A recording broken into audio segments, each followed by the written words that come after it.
This lecture covers chronic neurologic pediatric conditions.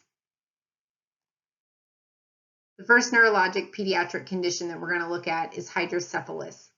Hydrocephalus is caused by an imbalance between how much cerebrospinal fluid is produced and how much is absorbed into the bloodstream. Normally, cerebrospinal fluid is produced by the tissues lining the ventricles in the brain. It flows through the ventricles by way of interconnecting channels, and then the fluid eventually flows into the spaces around the brain and the spinal column. It's primarily absorbed by the blood vessels in the tissues near the base of the brain. However, when hydrocephalus occurs, it's caused by one of three reasons. Either there is some sort of obstruction through that ventricular system, there's possibly impaired absorption of the cerebrospinal fluid within the subarachnoid space, or the third reason that we can see it, which is the most uncommon, is that there's actually just an overproduction of cerebrospinal fluid. The obstruction is the most common problem, and what we see there is usually a partial obstruction of the normal flow of CSF, either from one ventricle to another or from the ventricles to the spaces around the brain. When we see poor absorption creating hydrocephalus, most oftentimes this is related to inflammation of the brain tissues from disease or injury. Hydrocephalus can be present at birth, or it can occur shortly after birth due to several reasons. One might be abnormal development of the central nervous system that obstructed the flow of cerebrospinal fluid. It could be due to bleeding within the ventricles, maybe as a possible complication of a premature birth. It could also be due to an infection in the uterus during the pregnancy, such as rubella or syphilis, that caused inflammation in the fetal brain tissue. Other factors that can contribute to hydrocephalus might include lesions or tumors of the brain or spinal cord, CNS infections such as bacterial meningitis, bleeding in the brain from a stroke or a head injury, or other types of traumatic brain injuries can lead to the development of hydrocephalus. It can permanently damage the brain, causing problems with both physical and mental development. If it's untreated, it usually eventually will be fatal. Children can often have a full lifespan if hydrocephalus is caught early and treated, and adults who develop hydrocephalus typically have a shortened lifespan. Although we are focusing on hydrocephalus as a pediatric condition, we can see it both in the pediatric patient and possibly in the adult patient. For that reason, I created this slide for you to look at some of the differences in what we would see and what the symptoms would look like, first in those infants and children with hydrocephalus, and then in adults 60 years of age and older. And what we'll see is a very different set of signs and symptoms, again, in the infants versus the older adults. First, taking a look here at the signs and symptoms that we see in infants, one of the first ones is going to be an unusually large head. There will be a rapid increase in the size and the circumference of the infant's head because the skull, the suture lines of the skull have not yet fused, creating a more adaptable environment for expansion and accumulation of the cerebrospinal fluid. Some other symptoms that we might see in the child would be a bulging soft spot or fontanelle on the top of the head. Bulging and dilated scalp veins could also possibly be seen. They may be vomiting or irritable. They might demonstrate poor feeding and poor growth. They can display seizure activity. Another feature seen with the hydrocephalus in an infant is that their eyes can be fixed downward, and we call this sunsetting of the eyes.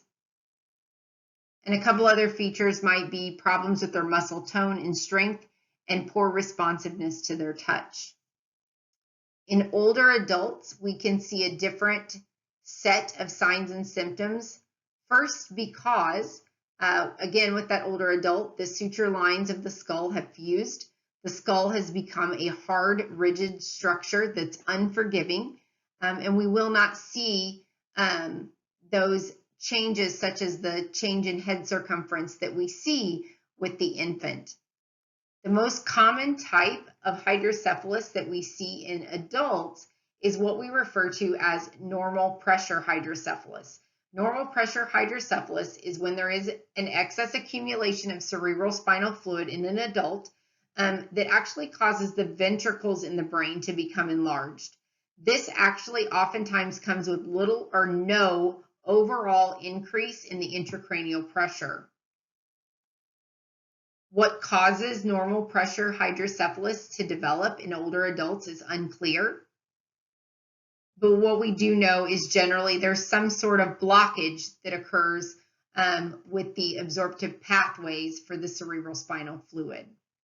So the symptoms we see with normal pressure hydrocephalus in the older adult are going to be loss of bladder control or a frequent urge to urinate. They're going to display symptoms of memory loss. This can even appear to be mild dementia, and it can be oftentimes even mistaken for the development of Alzheimer's or Parkinson's disease. It is important to make a note that normal pressure hydrocephalus is actually one of the very few treatable forms of dementia-like symptoms. Another common symptom associated with this condition in older adults is difficulty walking. That's where the shuffling gait may come in and the mistaking it for diseases such as Parkinson's. They also usually display poor coordination and balance. Their gait disturbances can range in severity from just a mild imbalance to the inability to stand or walk at all. Generally, their gait disturbance is often one of the most pronounced symptoms of normal pressure hydrocephalus, and it's actually the first one to become apparent. Treatment for hydrocephalus is generally going to be a surgical treatment. The preferred treatment is what we call the endoscopic third ventriculostomy. This is where a small video camera is used to have direct vision inside the brain. The surgeon makes a small hole in the bottom of one of the ventricles or in between the ventricles to enable cerebral spinal fluid to flow out of the brain. Usually, in addition to the ventriculostomy, they will also place what is known as a ventriculoperitoneal shunt. This is a narrow piece of tubing that's inserted into the ventricle, and it relieves pressure on the brain by draining the extra fluid to a different part of the body where it can be absorbed more quickly. It's really important to watch for complications of a ventriculoperitoneal shunt, and the parents have to be taught what to watch for. Shunt infection or malfunction are the two most likely complications that we'll see. The period of greatest risk for the complications with the shunt are usually 1 to 2 months following the shunt placement. Infections such as septicemia, endocarditis, a wound infection, meningitis are just a few that can possibly develop. The treatment for an infection related to the ventriculoperitoneal shunt would be first, they would attempt massive dose of antibiotics, and if that didn't work, the patient would have to have shunt removal. Some warning signs of shunt malfunction that the parents also would need to be taught to watch for would be the patient experiencing headaches, vomiting, lethargy, being abnormally sleepy, irritable, any swelling or redness along the shunt track, possibly decreased school performance, periods of confusion, and even seizure activity. They would want to report any of these signs of shunt malfunction immediately to their neurologist. Our next pediatric neurologic condition is cerebral palsy. Cerebral palsy is a group of disorders that can affect both movement and muscle tone or posture in a child. This is the most common permanent physical disability known in childhood. It's caused by damage that occurs to the immature brain as it develops, and it most often occurs before birth. It's characterized by physical impairment and anywhere from mild to severe physical and mental dysfunction. Cerebral palsy is caused by some type of abnormality or disruption in the brain's development. Again, like I said, most commonly it happens before the child is even born, and in many cases the cause is never known. Factors that can lead to problems with brain development include gene mutations, maternal infections such as cytomegalovirus, rubella, herpes, toxoplasmosis, possibly a fetal stroke that caused a disruption in the blood supply to the brain as it was developing, bleeding into the brain. This can occur either in the womb or as a newborn. Infant infections that cause inflammation in or around the brain, such as bacterial meningitis or encephalitis. This could be a result possibly as well of untreated or severe jaundice. A traumatic head injury to an infant, possibly from a motor vehicle accident or a fall or during birth, say with the use of forceps, can lead to this. And then a lack of oxygen to the brain related to possibly a difficult labor or delivery. It could occur due to birth-related asphyxia as a part of a difficult labor. Signs and symptoms of cerebral palsy do vary depending on the area of the brain that's involved and the extent of the damage that was done. Brain abnormalities associated with cerebral palsy can also contribute to other neurological problems as well, such as problems with seeing and hearing, intellectual disabilities, seizures, problems with abnormal touch or pain sensations, possibly even mental health conditions, and then even problems with bowel and bladder incontinence. As far as the diagnosis of cerebral palsy goes, it's primarily based on the clinical symptom presentation and the history of a delay in the child reaching developmental milestones. As noted, some of the signs and symptoms that we could expect to see are going to be muscle rigidity and spasticity, possibly hypo or hypertonia of the muscles, poor control of the posture, ataxia, and then the persistence of some of the primitive infant reflexes that should subside as the child ages.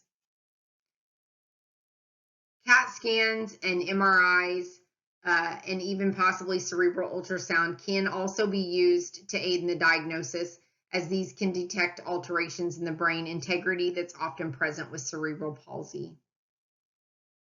Collaborative care for the child with cerebral palsy is going to consist of encouraging independence as much as possible, making sure to allow for frequent rest periods so that you reduce muscle spasms and prevent fatigue in the child, providing intellectual stimulation, choosing toys based on the child's cognitive age, not their chronological age, making sure that you provide a safe environment for the child at all times, administering medications as prescribed to reduce muscle spasms.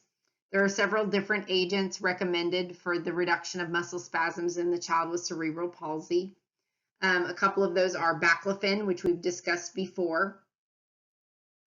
Dantrolene can be used. It does help to decrease spasticity, but can cause some liver impairment, so we want to watch carefully for that. Botox injections can be used for paralysis of specific muscles. Anti-anxiety medications can be used for older children to help reduce excessive motion. And phenobarbital or phenytoin or some type of anticonvulsant may also be part of their medication regimen to help reduce or control seizure activity. Education and discharge instructions are important for the parents and the children with cerebral palsy. It's important to provide knowledge of what the child's expected growth and development will look like, and to teach the parents early detection of deterioration and for any signs and symptoms of infection. We also want to enforce and emphasize that healthcare needs are going to be very complex for the child with cerebral palsy, that they will require a multidisciplinary approach in order to provide the best possible outcome, both for the patient's health and functional levels. The final pediatric condition that we're going to look at is the neural tube defects. Neural tube defects are the largest group of congenital anomalies. Normally, the spinal cord and the quada equina are encased in a protective sheath of both bone and meninges. However, with some neural tube defects, part of the spinal cord and the nerves are instead located in a sac that is situated outside of the spinal canal.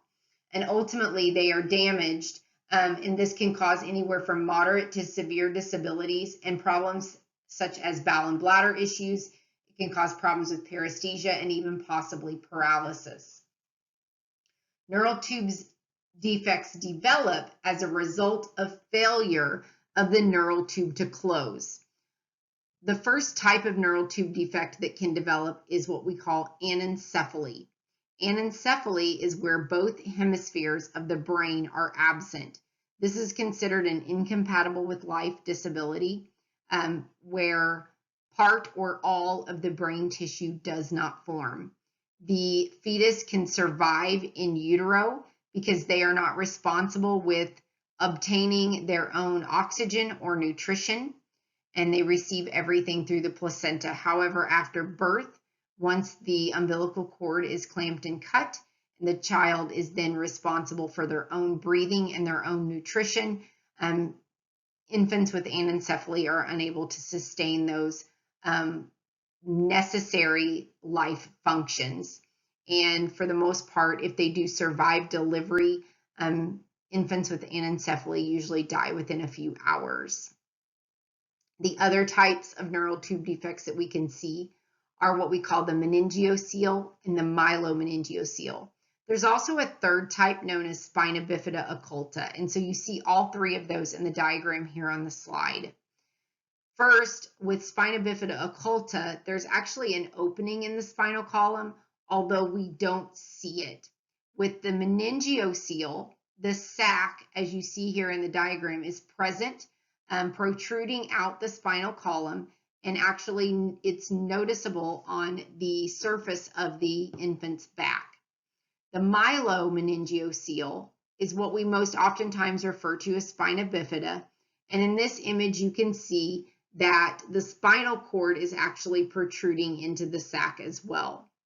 Going back just for a second and looking at that meningoceal, you'll see that the sac protruding from the back just contains cerebral spinal fluid and meninges, but the spinal cord remains in place.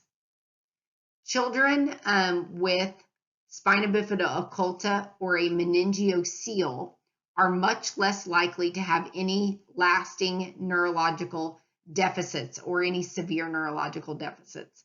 The myelomeningoceal are going to be those children with the most severe neurological deficits. Some possible factors for the development of neural tube defects could be maternal obesity, maternal diabetes, and one of the most common reasons that we know to contribute to the development of neural tube defects are low vitamin B12 levels. Neural tube defects are diagnosed generally during prenatal care, either with the 20-week ultrasound, which looks at fetal growth and development. It also can be detected at 10 to 15 weeks of gestation through what we call chorionic villus sampling. Another method by which a neural tube defect can be diagnosed or can be suspected is through the use of the alpha-fetoprotein test, what they call the maternal serum alpha-fetoprotein blood test that can be done around 16 to 18 weeks of gestation. And this, if it comes back elevated, can indicate high risk for a neural tube defect. The maternal serum alpha-fetoprotein lab test does not provide confirmation that a neural tube defect is in place. However, it just means that it's highly suspicious that one might be present. The ultrasound or the chorionic villus sampling would be what are going to be the definitive diagnostic tests for neural tube defects. Manifestations for spina bifida at birth are going to include the presence of that fluid-filled sac on the infant's back. Possibly with conditions such as spina bifida occulta, you may not see the sac, but instead you would see a small tuft of hair on the lower portion of the back that could indicate the possibility of a neural tube defect being present. As the child gets older, some long-term manifestations that we see in relation to spina bifida consist of weakness or paralysis, possibly stiff muscles or overactive reflexes. They're also likely to have some long-term problems with bowel and bladder, such as bowel obstructions, problems with constipation, or leakage of stool. These children tend to have issues with bedwetting, leaking of urine, and frequent urinary tract infections as well. Some other common manifestations that might also be present could be a hunched back, intellectual disabilities, paralysis, and other physical deformities. When it comes to the treatment of neural tube defects such as spina bifida, there is no cure. Any nerve tissue that is damaged or lost cannot be repaired or replaced. Two of the most important goals in treating spina bifida are, one, to prevent infection from developing and affecting the exposed nerves and tissue on the spinal defect, and two, protecting those exposed nerves and tissue from additional damage. And to do this, we are going to take every precaution to protect that sac on the infant's back until surgery can be done. Surgery is generally done within 48 hours of the birth. And the main goal of the first surgery is going to be to get the spinal cord placed back into the spinal canal and to get that opening closed. The infant would also be delivered by C-section so that you would prevent any injury again to that sac. The infant would also be kept in the prone position as you see in this image, also to protect that sac. The chances for the best possible outcome with spina bifida actually come from the performance of prenatal or intrauterine surgery. Typically, going with this type of surgery results in significantly less disability for the child with spina bifida. Intrauterine surgery is generally performed between 23 and 25 weeks of gestation. Multiple other surgeries will likely be needed throughout the child's lifespan to correct other problems related to the spinal cord damage. Other complications that are likely to be present could possibly be a club foot, hydrocephalus, also the potential for a condition known as tethered cord syndrome, in which the spinal cord becomes attached to scar tissue.